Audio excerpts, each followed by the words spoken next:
You've heard of a haunted theater, but have you ever considered that a production might be haunted? I'll introduce you to someone who's had that experience more than once.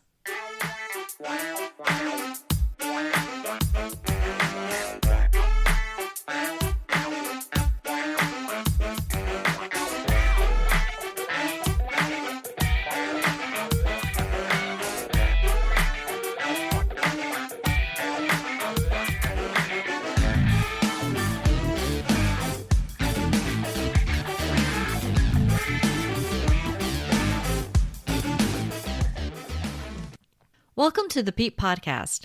I'm your host, Nicole Maroc, and on this episode, I'm introducing you to Katherine Loflin. But first, I want to let you know that there are 5 chances to see me in person at the Wake County Public Libraries this year. I'm thrilled to be participating in their Haunted Carolina series again. I've been doing this for at least a decade now, and we're trying to keep it fresh. So this year's presentation will be one I've never given before. Its title is All the Reasons Why a House Might Be Haunted. And yes, I'm challenging myself with the all part. If you go to the Peep Podcast Facebook page or the blog page on my website, peeppodcast.com, you'll find the details for all 5 events. The presentations are free, but the libraries ask that you register in advance for the one you plan to attend because space is limited. Now back to tonight's interview. Katherine Loflin knows how to make people feel connected to their towns. Sometimes, when she's doing that work, she feels a different kind of connection to history, a paranormal one. You'll see what I mean as you listen to her experiences. Let's dive in with Katherine. Hi, Katherine. How are you doing tonight? I am doing good. How are you? I'm doing great. Thank you. I'm so Sure. excited to have you on the podcast. And tonight we're going to talk about paranormal experiences and a trolley tour that you've started. And we'll start with the paranormal experiences and then go from there. But what first got you interested in the paranormal? I have to say that my experience with the paranormal kind of came about it in a very strange way. The story in and of itself is very strange. My mom's side of the family is Puerto Rican. My father's side is European mutt. And I grew up on my mom's side with a very clear line between people in my mom's family who truly got into all of that and those who were very Catholic and refused to give it a moment's notice. So I always found myself kind of walking that fine line. And I started getting involved in local history productions almost 10 years ago, and as an actor at first. And what I started noticing was as I would just dive into the character, because it wasn't a character, it was a person I was playing, and I would reach out to their family members and look for pictures of them and try to know everything there was about them. I started noticing strange things happening around me that I could not totally explain.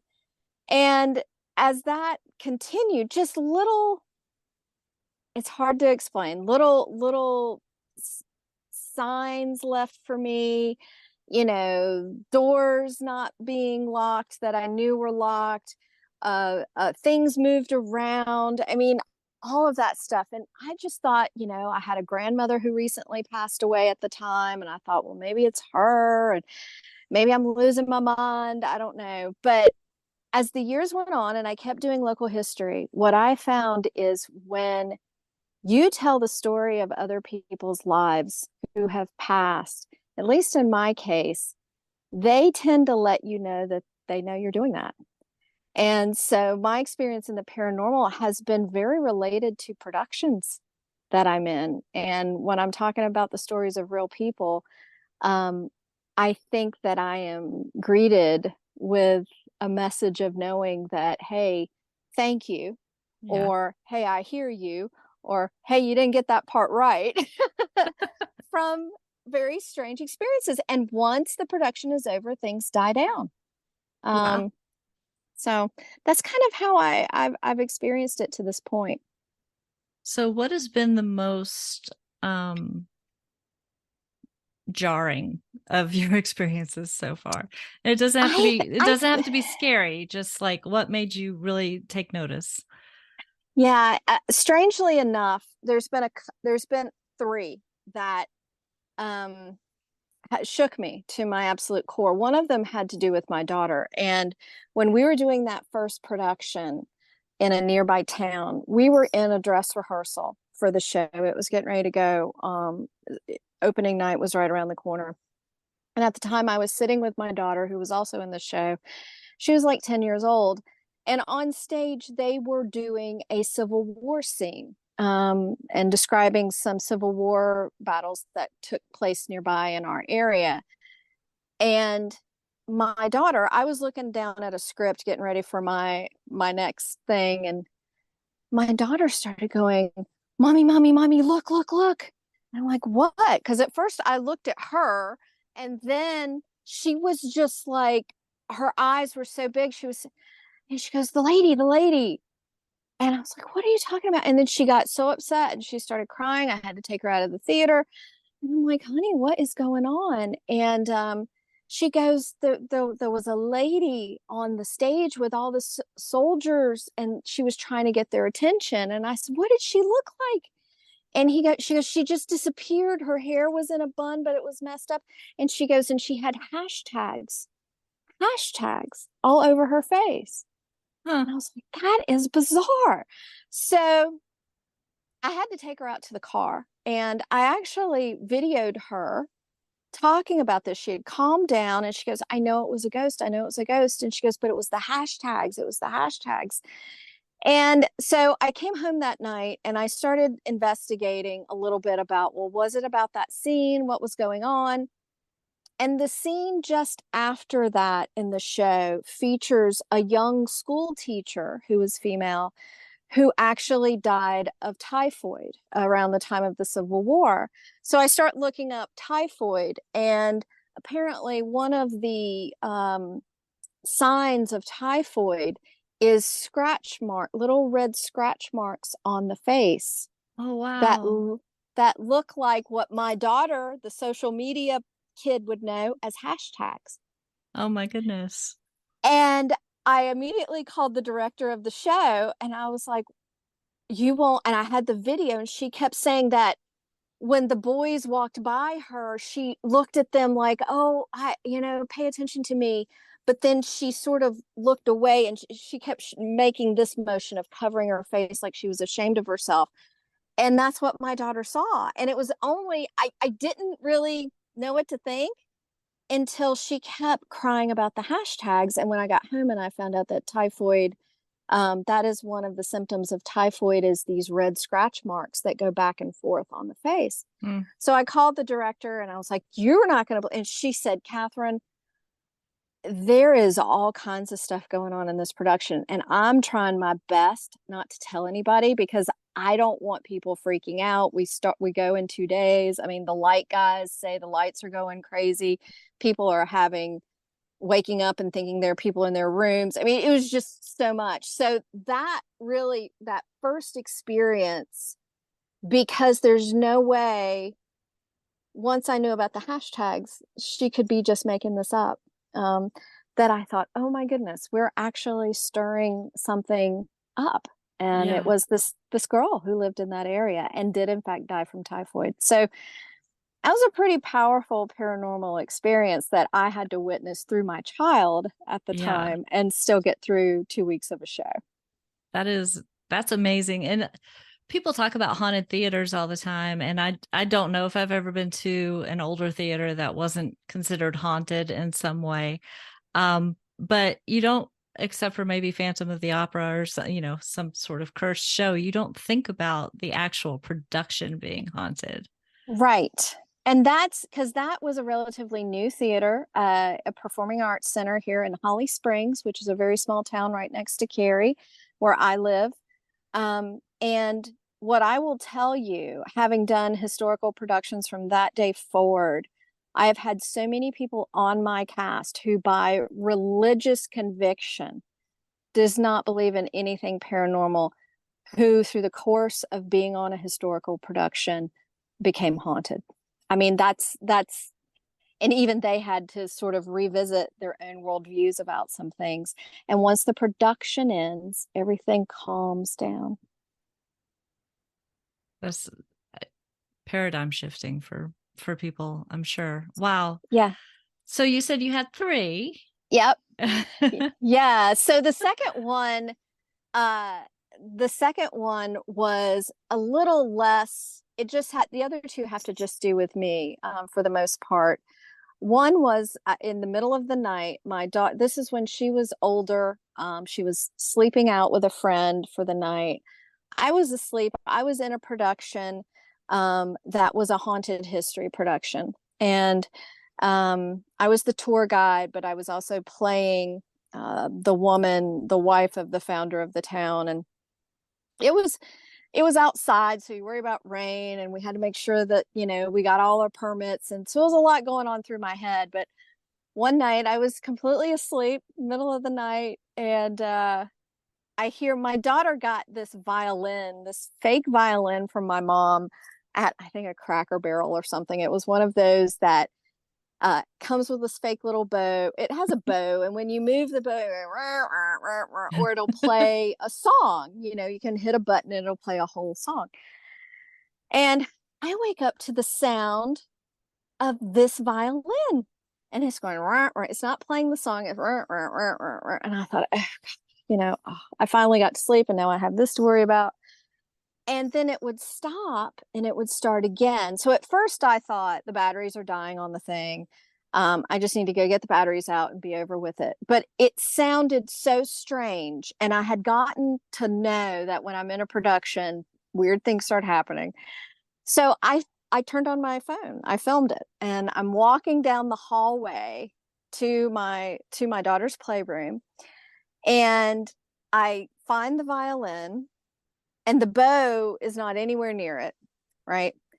And it's playing, rah, rah, rah, rah, rah, rah. And I pick it up and I turned it over to open the battery compartment, and there weren't any batteries in the violin. Oh no. And at that point, I hadn't turned on the overhead light because I had the light of my camera because I was filming it, and I thought I'll just. And then, of course, you turn it over and you can't believe like what you're seeing. Like, that can't be Right. right. And once I turned it over, it stopped playing.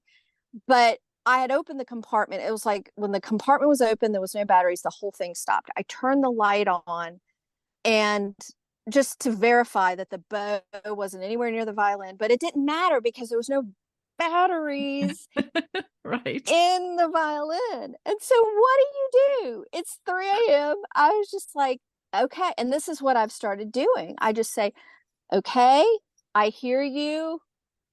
I appreciate, you wanting to, you like her toys. I mean, they used to go through a time where they would play so much, what they would ring bells in her room. It was just in the middle of the night until I started saying, okay, I get it. Okay. Yep, we're talking about you. We hope you're okay with that. But I got to sleep, y'all. Can y'all do this at like 10 a.m. or some other time? And it I went back to my room and I shut the door and I locked my door. Like, why do I what do I think I'm protecting myself from? But it was like, this is how I can go to sleep. And then the Yeah. third time was really probably the least dramatic of the other two. I had, in the middle of the night, another production, historical. The pictures, I had a picture on my wall, and it just flew off the wall. It flew off the wall and landed probably a good 8 feet down my hallway where my bedroom is. And I looked up, and the nail was still in the wall, the hanger was still in the wall, and the picture wasn't down. It was down the hallway, face Right. down. It was just a normal photo, I think, of the Outer Banks. It wasn't anything, symbolic. But it threw the picture down the wall. And so I did okay, guys, I hear you. I get it. Thank you, but I gotta get some sleep. So, this past year, when decided to do the haunted history tours that I'm doing for Cary, I told my daughter, who's now 16, at dinner one night, and literally because she's a teenager and it only, things only matter as they affect her. She was like, "Great, Mom, the house is going to be haunted for a month again, and I have to start school. This is terrible timing, for me." It's all your fault. So it's become the thing that we sort of expect some weird things happening at the house when Mom's doing a historical production, but they'll die down and it'll be okay. Maybe you could start this time with ground rules. Please only do things during the daytime hours when my daughter is not here. Yes, right. Yes, please. It's hard. I'm already, worked up enough for the production. I don't need you wake me up in the middle of the night. Yeah, ground rules is probably would be a great idea. Yeah, I need Sometimes they something to listen. help. Yeah. That might be the only hope I have is if someone in here listens to me about it. So your daughter has gotten used to this, after 10 years Yeah. of it. It's just a thing for her.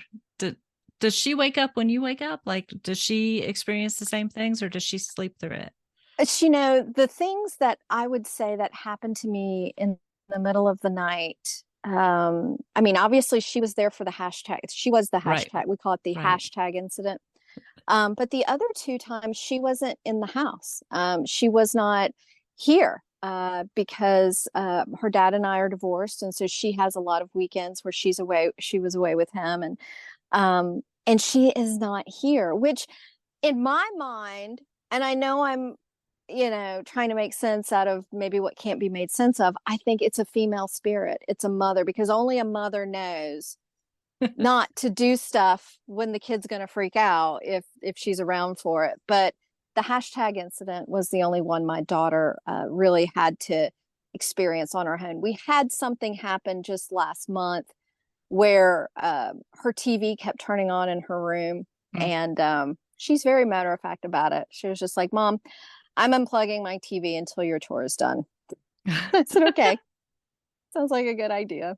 That's fair. If that's the worst thing that happens, Yeah, it I'll take it. might not be so bad. I'll take it. Okay, so what was the spark that inspired this tour? So I would say, because this is not even my full job, it is my passion. During the day, I help cities create ways to attach people to their place quickly. So I examine and research cities and what makes people love a place and how cities can optimize themselves to be somewhere people want to live, and examine what that means for economic development and personal well-being and all that person and environment fit stuff is what I do. And I discovered along the way, I mean, of talking about this around the world and researching it, nothing attaches people to their place quicker than knowing their local history. Mm. It is a powerful thing in the hearts and minds of people to fall in love with a place. And so when I started the production company as an offshoot of my main business a little over a year ago, it was only to start capitalizing on this nugget of insight that I got that I could share with all my clients around the world, which was, how can you do local history correctly in such a way that makes people fall in love with their place and see themselves in the past, and then also see themselves in the future of a place.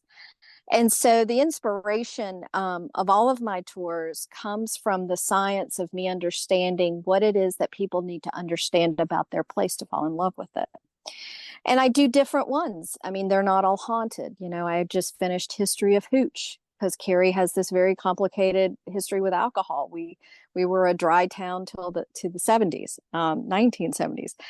And but this particular tour is called When the Whistle Blows, and it has to do with Cary's very storied history of events that happened right along the railroad in Cary that actually first of all, not a lot of people know about. And one of the things I've learned is you have to tease out the real stories of people, not when something was built or what the architecture is, and that doesn't do it. Yeah. It's the people and what happened to them in a certain location. So last year when I did the trolley tours for Halloween, we did paranormal investigations live inside historic homes all through Cary, which was really a fun experience. But this year, I'm using actors, and we are actually replaying these historical moments, because what I learned in doing all of my history for Cary is another great way to tell the history when you have a town that has so much to tell is you theme it. You find a theme. Mm-hmm. You know, it's the history of alcohol. It's what happened during the Revolutionary War. This one is geographically focused right at the railroad, which a lot of people think railroads seem to be a magnet for paranormal, for hauntings, because so much does happen um, as trains pass through town and stop at town. So the point of this tour is to really tease out some of those stories that I guarantee, with names that you know, historical figures you know, like Sherman, Yeah. that happened in Cary. And so I hope everybody learns something new. I always call it hiding the broccoli. You know, you learn the history, but more importantly, you also learn the impacts of what that energy must have done to imprint on our town. Mm-hmm. So every time when the whistle blows, you can hear things that you never thought of before that are true about our town of Cary. So while you've been researching this, is there any particular story or person that stands out as you might not be expecting this question. Person who stands out as who's going to haunt you?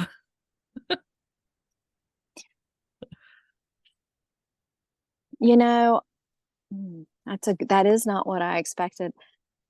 I think the things that still haunt the railroad of Cary and the things that might most surprise you is the things that happened at our railroad before, when Cary was even Cary. And I go back to the Civil War, when the area around our railroad was definitely had been taken over by Union troops. And General Sherman, on his way to negotiate a peace up at Bennett Place, received a telegram on the train from Raleigh coming through, and nobody called it Cary. We were called 8 miles west of Raleigh. That was all we were, 8 miles west of Raleigh. By the time they got around to the Cary area, they had decoded the message to find out that Lincoln had been assassinated.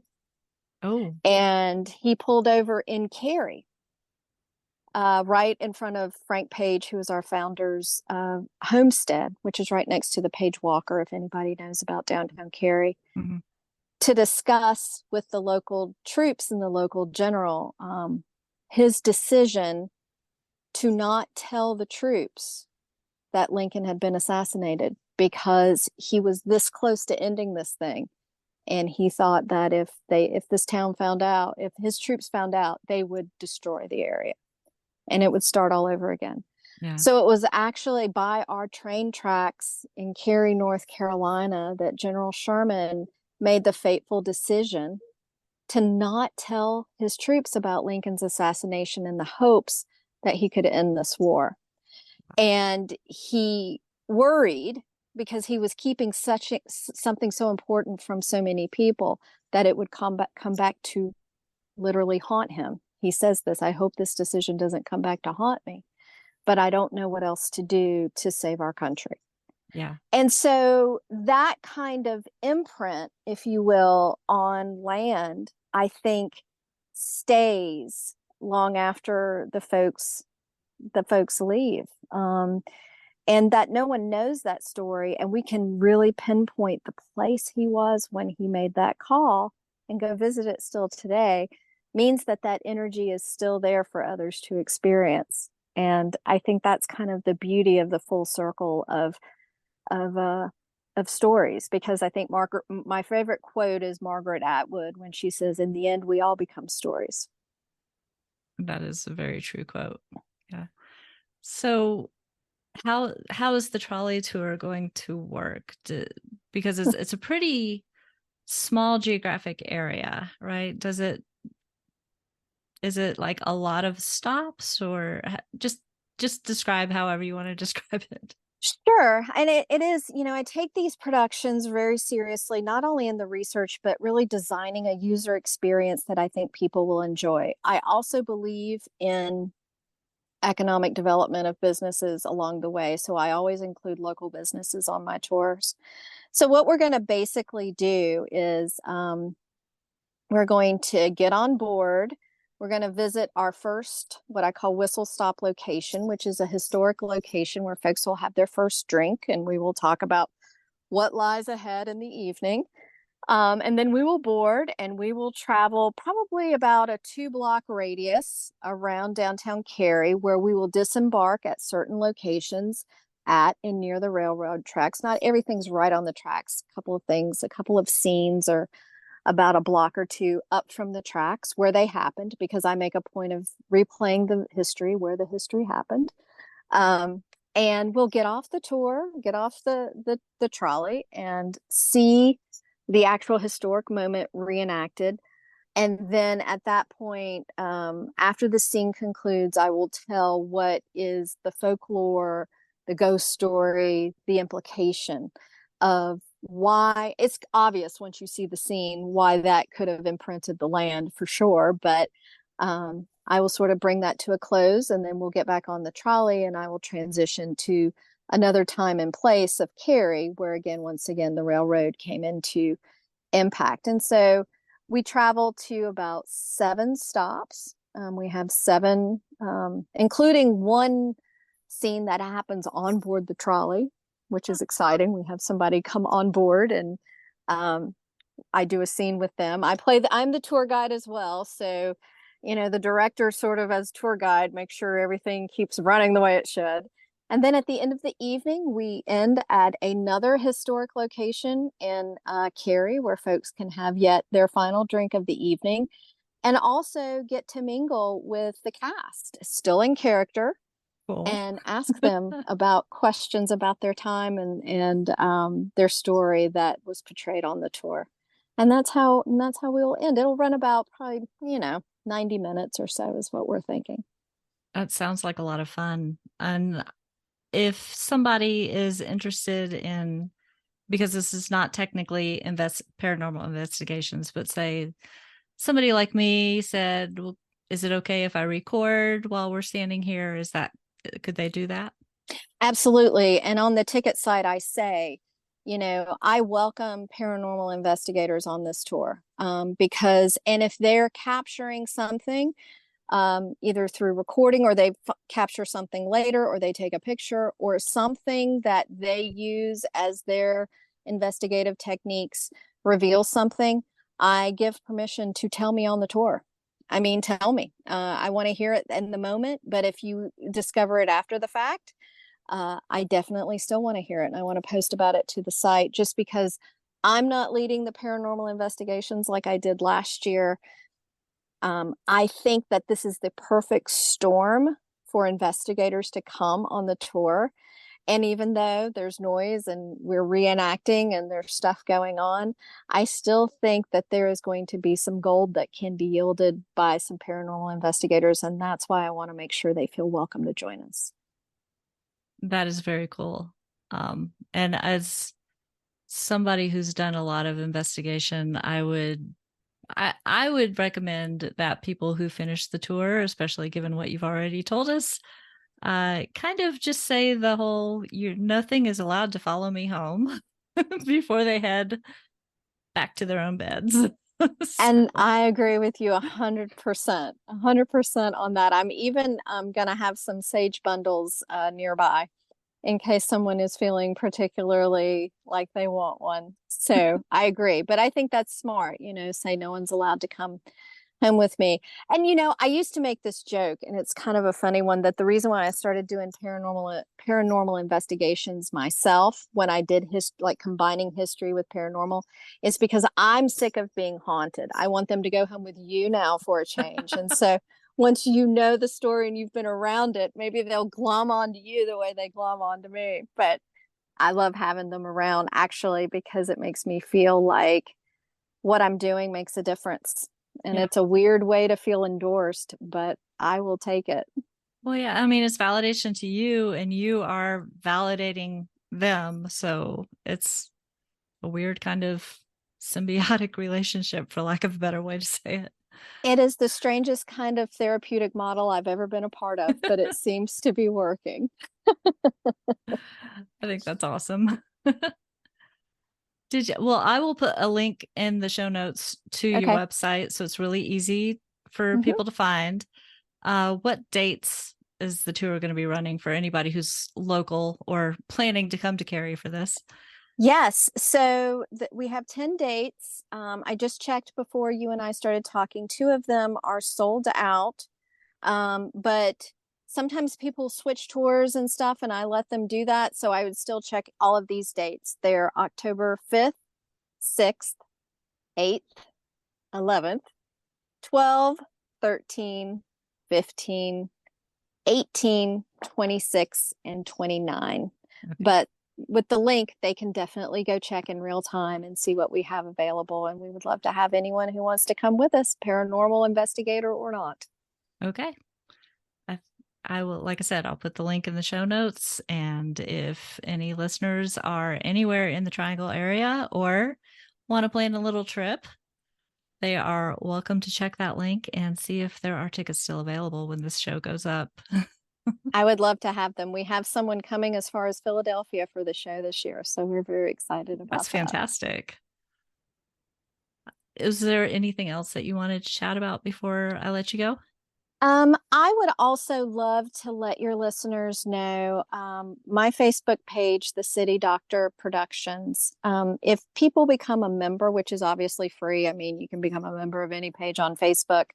I always offer my members the option that if they're doing historical research for whatever reason, their family or they're getting ready to investigate it, a place, and they want some history done on the location, I have access to newspaper archives and North Carolina archives and all kinds of things. And I am more than happy for anybody who joins my Facebook page to do a quick archival search on their location or the person that they are interested in and provide some quick history back to them to help them with their own efforts, whatever they may be. So I wanted to extend that to your listeners as well, coming on the city. And I also do a lot of history posts.